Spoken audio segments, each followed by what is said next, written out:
Waalaikumsalam warahmatullahi wabarakatuh. Apa kabar? Alhamdulillah baik Pak. Apa kabar Pak? Baik, alhamdulillah baik. Izin wawancara Pak. Hmm.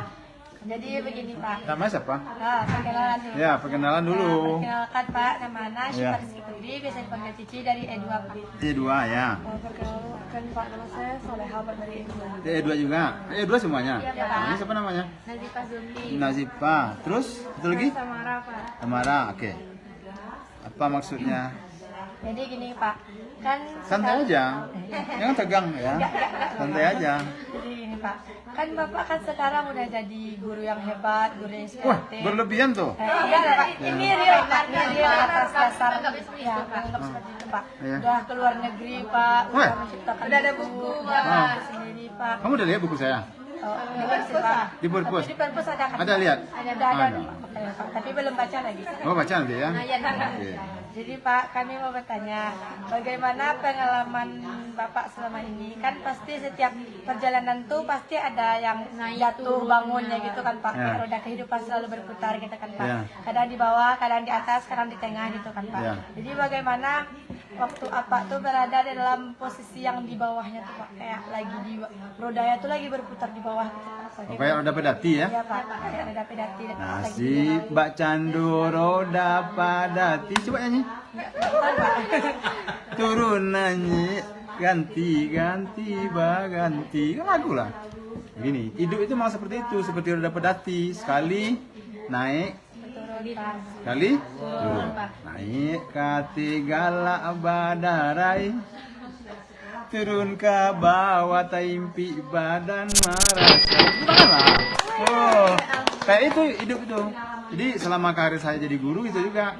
Kalau kita sedang di atas, galak badarai lama, ya enak. Nah, tapi kalau jadi guru, tentu enaknya itu tergantung kita ya menikmati. Kalau kita enjoy mengajar, enjoy melaksanakan tugas, bagus komunikasi dengan siswanya mengerti pelajarannya, itulah enaknya. Ya. Nah, ada juga masa-masa sulitnya, ada. Setiap guru itu kan dia punya pengembangan karir. Ya. Kadang-kadang udah berpuluh tahun bekerja, belum juga karirnya naik. Dari awal jadi guru sampai pensiun, jadi guru juga. Nah, itulah. Jadi sebenarnya tidak terlalu kentara antara di bawah dengan di atasnya. Kalau guru yang saya alami seperti itu, bahkan saya pernah sampai ke puncaknya, sampai jadi kepala sekolah, sampai jadi instruktur. Ya itu hanya variasinya saja itu mungkin. Ya. Yang paling nikmat itu jadi guru bagi saya adalah ketika saya menemui siswa saya, ketika siswa saya mengerti pelajarannya, ketika saya berikan pelajaran, siswanya tersenyum, paham, mengerti, dan bersemangat dia belajar. Bahkan semangat dia bertanya, bersemangat dia mendebat saya. Itulah saat-saat yang paling bahagia jadi guru. Kalau jabatan, karir semacam itu hanya kan variasi saja. Yang paling bahagia jadi guru itu adalah ketika saya melihat siswanya mengerti pelajaran yang saya berikan. Dan dia kalau belajar kimia kan masih sulit ya, tapi dia bersemangat. Sulit tetap bersemangat. Itu ya. Itu kami banget Pak. Ya, banget ya. Oke. Jadi Pak, itu kan sewaktu Bapak sudah jadi guru nih Pak. Ya. Waktu semasa Bapak kuliah atau Bapak SMA, SMP, kejadian ada juga kan Pak kejadian atau pengalaman-pengalaman yang bikin Bapak tuh ngerasa kayak Bapak tuh lagi di bawah gitu, kayak pernah merasa kayak pengen menyerah gitu Pak. Ada nggak Pak kejadian sih? Hidup saya pantang menyerah. Ya. Selama hidup saya pantang menyerah. Saya berasal dari keluarga petani, keluarga miskin. Kami diajarkan oleh orang tua mengaji ke surau, lalok di surau. Dari kecil, ya, tidak ada istilah menyerah. Orang tua menyerahkan ke sekolah, mendidik. Kemudian di sekolah juga. Saya dulu waktu sekolah itu senang berdiskusi, senang berdebat. Jadi kritis, dengan siswa, kritis ya, dengan siswa, dengan kawan, dengan guru. Ya. Kemudian ada masa-masa surut, ada. Masa-masa kita down tuh, ada. Cuma kan kita sebagai orang beragama, kita kan tidak boleh berputus asa. Ya. Mungkin itu peringatan untuk kita, ujian cobaan untuk kita. Ya. Ada masa-masa itu. Waktu SMP, waktu SMA, waktu kuliah, yang waktu itu tuh yang paling yang paling membuat kita down itu kan biaya kuliah waktu itu tidak ada. Jadi karena kita dari keluarga miskin, jadi biaya untuk kuliah itu sering putus-putus gitu kan, sering cari uang sendiri. Nah, itulah tidak boleh menyerah. Kalau habis uang dari orang tua, kita harus cari uang sendiri. Ya, saya dulu ngajar privat, ngajar les, ngajar honor sambil kuliah. Dia nggak pernah menyerah. Ya, padahal itu waktu itu sangat sulit ya, sangat sulit situasinya. Tapi akhirnya tamat, bisa jadi guru. Ya, tidak ada yang selalu jalan tol, tidak ada. Jalan tol kan baru sekarang ya ada kan? Dulu nggak ada jalan tol. Gitu. Pak, Nah, tunggu. kan Siapa namanya? Samara. Oke. Kan pas Bapak mengajar les privat karena kurang biaya untuk biaya kuliah, ada nggak Pak teman-teman Bapak atau siapapun yang mencemooh bahasa kasarnya Pak kayak gini kalau nggak ada uang asal aja lah sekolah jadi ini aja gitu Pak. Itu kan bikin mental kita down kan Pak.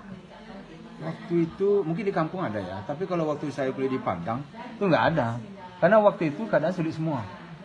Ya sulit semuanya. Kawan-kawan saya ada yang tidur di masjid, hari Minggu mengajar anak TPA, nanti dapat uang. Kalau saya karena saya bisa ngajar matematik sama kimia, fisika, saya ngajar privat, datang ke rumah-rumah orang kaya, nanti dikasih uang untuk tambahan biaya kuliah. Mengajar les, tambahan biaya uang kuliah kan. Jadi ada mungkin orang yang cime-cime itu orang yang tidak merasakan ya bagaimana sulitnya kita. Orang itu tidak merasakan. Yang tahu diri kita itu hanya kita. Itu kuncinya. Oke.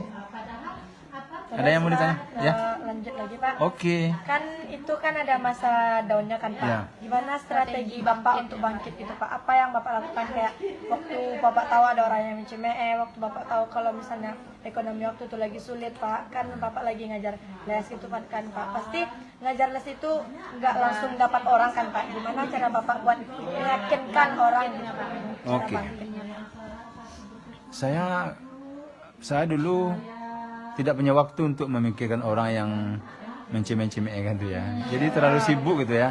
Bayangan ya, kita harus kuliah, harus ngajar, harus mencari. Kadang saya cari informasi di mana orang untuk mengajar les kan, di mana ada orang minta privat, sering-sering cari informasi. Jadi terlalu sibuk. Kalau kita bekerja, kita nggak cukup waktu untuk melayani orang yang merendahkan kita. Ya apa dilayani orang? Kalau saya layani itu, mungkin nggak jadi saya kuliah. Mungkin saya down terus, nggak jadi saya jadi guru kan. Untuk apa dilayani? Belajar aja terus, kerja aja terus, ya. Fokus, fokus kuncinya nak. Fokus dengan diri kita. Gitu. Kunci rahasianya itu mungkin ya. Tapi saya nggak terlalu merasa berhasil ya, biasa-biasa aja. Jadi guru itu kan biasa-biasa aja. Berarti bagi Bapak salah satu kuncinya tuh tutup telinga dan perbaiki diri terus. Perbaiki diri, fokus. Ya, Pak. Kuncinya fokus kepada diri kita. Banyak juga orang yang godaan-godaan itu banyak. Namanya tinggal di Kota Padang, banyak godaannya kan? Oh, banyak sekali godaannya. Apalagi waktu itu muda-mudi kan banyak godaannya kan. Itu. Fokus, kuncinya fokus, ya. Nggak punya kesempatan untuk melayani orang-orang yang kalau sekarang istilahnya berpikir negatif ya. Nggak perlu dilayani. Itu kuncinya. Sendok icak-icak begini.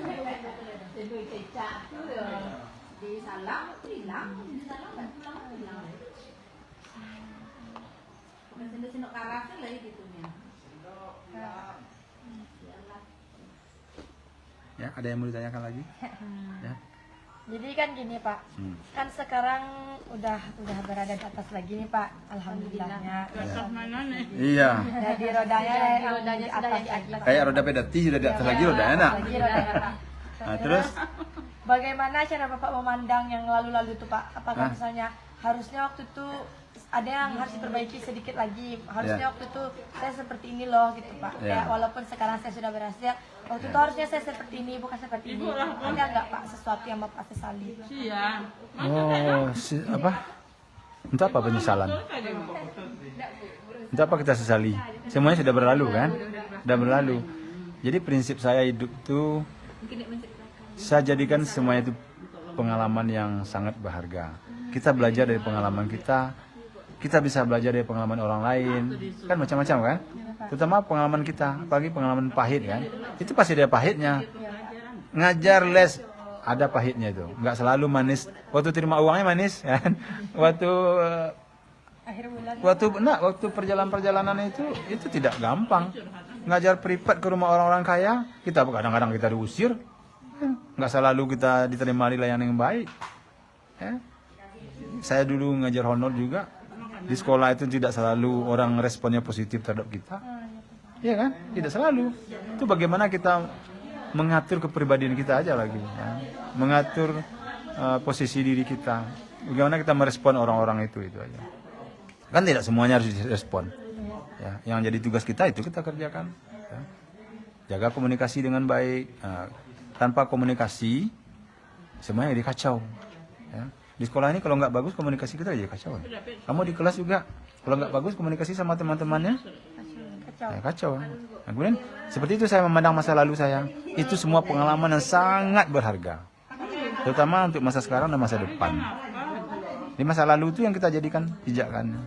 Kalau rasa kurang saya diperbaiki, ditambah. Ya. Itu patut. Jangan sampai terjatuh di lubang yang sama. Nah itu aja kunci. Kayak itu memandangnya masa lalu seperti itu. Kalau kita jatuh di lubang yang sama 2 kali, kita lebih bodoh dari keledai. Iya kan? Nah itulah cara memandang seperti itu. Dan saya tidak menyesali apapun yang terjadi di diri saya. Orang tua saya mungkin 1000% lebih ya, udah full untuk mendidik kita, menafkahi kita, mengajari kita, menyayangi kita. Akhirnya Bapak bisa jadi guru kan? Ya. Orang tua saya sangat bangga saya jadi guru. Ya, oke. Cita-cita Bapak dulu memang guru, Pak? Tidak. Saya dulu cita-cita jadi insinyur pertanian. Ya, jadi insinyur pertanian ya. Di waktu tahun 80-an, 90-an itu anak-anak muda kalau tidak jadi insinyur pertanian, insinyur teknologi seperti Pak Habibie. Itu cita-cita kami dulu ya. Pak Habibie itu idola. Ya. Insinyur pertanian waktu itu jadi idola. Karena zaman itu tuh pertanian itu sangat agraria ini sangat dibangkitkan ya. Kalau sekarang kan enggak. Ya, beras saja sekarang impor dari Kamboja ya. Kalau dulu nggak ada impor beras, kita swasembada. Nah gitu. Mohon maaf nih Pak, kan tadi kan cita-cita Bapak kenapa jadi insinyur pertanian kan Pak? Ya. Terus kenapa bisa beralih menjadi guru Mas? Berbelok ya, Pak. Nah, itulah. Jalan aja berbelok kan? Jalan-jalannya dia berbelok, apalagi cita-cita kita kan? Nah, dulu itu kita itu mungkin sudah ditakdirkan jadi guru. Jadi kita walaupun kita berencana, kita punya cita-cita, tapi Tuhan berkehendak lain, Allah berkehendak lain. Saudara jadi guru katanya. Nah, itulah. Saya juga tidak tahu kenapa dia berbelok gitu ya. Karena saya nggak ada belok-belokkan setir kan. Dia udah berbelok aja dia jadi guru dia. Itulah takdir. Nah, itulah takdir kita. Awalnya saya tes seleksi, masuk tes di bagian pertanian. Tidak lulus. Jatuh ke pilihan kedua. Lulus, berarti kan pilihan kedua takdir kita kan, jadi guru. Nah, itulah. Berarti Bapak pernah nggak lulus tes? Pas, iya. Lulus, pilihan pertama enggak lulus, pilihan keduanya lulus. Nah, itu. Jadi gini kan Pak, kan pilihan kedua, kan guru adalah pilihan kedua kan Pak. Ya. Pernah nggak Pak Bapak merasa kayak harusnya aku tuh milih pilihan pertama, kenapa aku nggak lulus ya Allah? Pernah nggak Pak menyesal dengan pilihan kedua ini Pak waktu awal-awal masuk kuliah? Saya tidak pernah menyesalinya. Ya. Apalagi setelah saya jadi guru. Ternyata jadi guru itu nikmat, ya. Obat ya. Sekarang saya itu harus datang ke sekolah kamu ini 30 km pergi dan 30 km pulang naik bus umum. Ya. Karena mobil saya sudah nggak bisa saya bawa lagi kan. Kenapa harus mau saya sejauh itu? Kenapa harus jalan saya sejauh itu? Karena waktu saya masuk di kelas itulah kebahagiaannya. Kalau tidak ketemu dengan kamu saya nggak bahagia. Nah, itulah intinya. Jadi karena bahagia sekarang, nggak pernah saya menyesali. Kenapa saya nggak jadi insinyur pertanian? Ya, karena saya tidak ditakdirkan di situ mungkin. Ya. Kalau jadi guru, alhamdulillah saya banyak dapat kesempatan hebat di jadi guru. Saya sudah pernah menempuh negara luar ya, kayak ke Australia. Saya pernah kemana-mana dengan jadi guru, ya. Dapat reward jadi guru, ya. Pernah jadi kepala sekolah, pernah jadi instruktur. Jadi udah banyak sekali nikmatnya. Ya. Jadi kesimpulannya apa? Kita nggak boleh menyesali masa lalu kita. Apa yang kita dapat hari ini, itulah takdir kita. Bersyukur apa yang kita peroleh. Nikmati, enjoy, syukuri. Mungkin itu kunci-kuncinya. Nggak pernah menyesali. Kalau kita sesali, kan nggak mau balik lagi dia. Itu ya. Nah, itu kita menghancur. Nah, mungkin prinsip-prinsip hidup seperti itu. Kalau boleh tahu Pak, kan pernah ke Australia kan Pak? Oh iya. Dalam rangka apa tuh? Itu dulu namanya shadowing teacher namanya. Shadow atau shadow? Bayangan. Shadow orang shadow gitu ya. Itu guru magang. Jadi kita mengajar magang di situ. Kita berhadapan dengan anak-anak bule, kita ngajar praktek, ada pamongnya di situ. Pakai bahasa Inggris. Enggak bahasa Indonesia laku situ ya. Apa yang pengalaman yang paling unik di situ itu saya merasa waktu itu saya sudah hebat bahasa Inggris. Wah, kita kan sudah belajar, sudah les, sudah PD kali ya. Tapi waktu sampai di Perth, kan di kota Perth itu ya, Australia Barat ya. Sampai di situ saya nggak ngerti apa yang omongan oleh guru-guru di ruang guru itu. Dia ngomong bahasa Inggris tapi kan kita nggak tahu apa ngomongnya itu. Apa namanya itu? Saya mengalami itu tuh shock culture namanya. Culture shock namanya. Jadi budaya orang, dialek orang, gaya orang bicara nggak ngerti kita. Nggak paham kita cerita orang tuh. Nah, akhirnya apa? Itu hampir semua ya, bukan saya aja. Nah, hampir saya waktu itu 29 orang. Iya masuk Bayanto. Jadi waktu itu diadakanlah 1 minggu pertama itu les bahasa Inggris lagi. Ulang lagi. Yang ngajarnya guru bahasa Inggris di sekolah itu. Dia tunjukkan kami gimana caranya kalau kata ini disambung dengan ini maksudnya, ini disambung ini maksudnya. Kan orang tuh bicara cepat-cepat. Cepat-cepat tali-tali itu nggak paham kita. Padahal kalau ditulis ngerti. Kalau diucapkan nggak paham. Itu pengalaman unik pertama kali, bingung di negara orang gitu ya. Nggak tahu mau komunikasi dengan siapa gitu. Nah, kemudian yang kedua makanan. Ya, kita susah menyesuaikan diri makanan. Kita sampai situ cari nasi, nggak ada orang jual nasi. Cari maco, mana ada orang jual maco saya kan. Mau buat sambal jengkol nggak ada. Di situ orang makan roti daging bakar, nggak pernah, nggak biasa. Ini sulit. Akhirnya apa? Kami masak di apartemen, masak sendiri. Cari beras ke mall, cari alat sambal, cari cabai, masak sendiri. Nah, itu kebodohan kita waktu belum bisa sekali ya. Tapi kalau orang terbiasa traveling, udah biasa melancong ke negara luar, dia akan terbiasa. Lidahnya itu akan terbiasa dengan bermacam-macam menu ya. Masakan Cina oke, masakan Eropa oke, Itali oke, masakan Minang oke. Nah, semuanya itu. Itu tahun berapa tuh Pak? 2009. Ya. Semua biaya ditanggung oleh pemerintah provinsi Sumatera Barat. Semuanya termasuk uang saku ya. Melalui seleksi. Jadi hasil lulus seleksi. Dari si orang yang dikirim dari Indonesia? 29 itu, 29 orang. Bapak salah satunya.